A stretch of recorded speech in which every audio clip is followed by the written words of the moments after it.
لیکن میں کیوں نہیں ڈر رہا؟ میں اپنی قوم کو یہ بتانا چاہتا ہوں کہ اللہ میں ایمان مضبوط کریں. دیکھیں یہ اس وقت اگر آپ نہ کھڑے ہوئے اور یہ ظلم کے سامنے آپ جھک گئے اور یہ جو خوف کی زنجیروں میں بندھے رہ گئے تو آگے تو آپ کو کوئی مستقبل نہیں ہے. صرف آزاد قوموں کا مستقبل ہوتا ہے، جو میں آپ کو بار بار کہہ رہا ہوں. میں صرف اپنی قوم کو آخر میں یہ کہنا چاہتا ہوں کہ دیکھیں پھر سے یہ دو راستے ہیں اب ہمارے سامنے.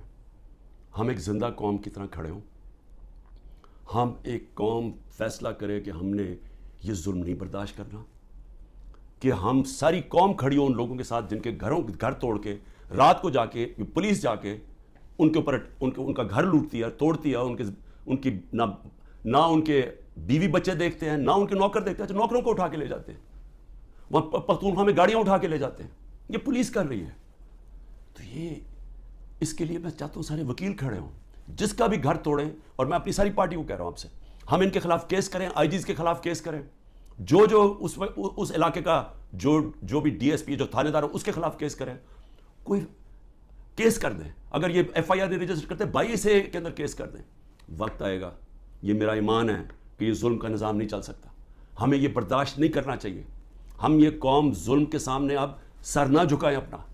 ہم ایک سٹینڈ لیں، ہم کھڑے ہوں کہ ہم یہ نہیں ظلم لیتے. میں جیل میں جاتا ہوں، ان کا خیال ہے کہ یہ جیل میں جائے گا تو سب کچھ چپا.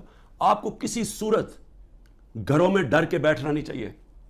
وہ اقبال کا ایک شعر ہے کہ ہے جرم ضعیفی کی سزا مرگ مفاجات، بزدلی کی سزا ہی موت ہے. اور پھر لا الہ الا اللہ کا ایک شعر ہے کہ بتوں سے تجھے امیدیں، خدا سے نا امیدی. مجھے یہ بتا تو صحیح، اور کافری کیا ہے، اور کفر کیا ہے، شرک کیا ہے کہ یہ ظلم کے اور یہ خوف کے پت کے سامنے آپ جھکتے جائیں، اللہ کے اوپر ایمان نہ رکھیں. میں جیسا بھی زندگی میں نے گزاری ہے، میں کوئی فرشتوں کی زندگی نہیں گزاری، لیکن میں اللہ کا شکر کرتا ہوں کہ اس نے مجھے ایمان دیا ہے. اور ایمان کی قوت سب قوتوں سے اوپر ہوتی ہے. اللہ نے لا الہ الا اللہ دل میں ڈال دیا، اس لیے مجھے خوف نہیں ہے. ہر چیز کے لیے تیار ہوں. آپ بھی تیار ہوں. میں اپنی ساری قوم کو کہتا ہوں، نوجوانوں کو کہتا ہوں کہ آپ نے اپنے مستقبل کے لیے کھڑے ہونا ہے. کتنے لوگ باہر چلے جائیں گے ملک کے؟ چلے 9 لاکھ ابھی تک لوگ چلے گئے ہیں، لائنیں لگی ہوئی ہیں، لوگ جائیں کوشش کریں ملک سے باہر نکلنے کے لیے. یہ تو کوئی حل نہیں ہے. کھڑے ہو کے ملک کے لیے جنگ لڑیں، کھڑے ہو مقابلہ کریں. بھاگنا تو سب سے آسان کام ہے. میں پہلے زرداری نہیں باہر بھاگ جاتا تھا، نواز شریف جب اپوزٹ باہر بھاگ جاتے تھے. میں کیوں نہیں باہر بھاگ رہا؟ کیونکہ میں اس ملک سے، یہ ہے میرا ملک. میں کیوں ملک چھوڑ کے جاؤں؟ میں نے کوئی چوری نہیں کی، میں کیوں نہ کیسز لڑوں؟ میں کیوں باہر بھاگوں؟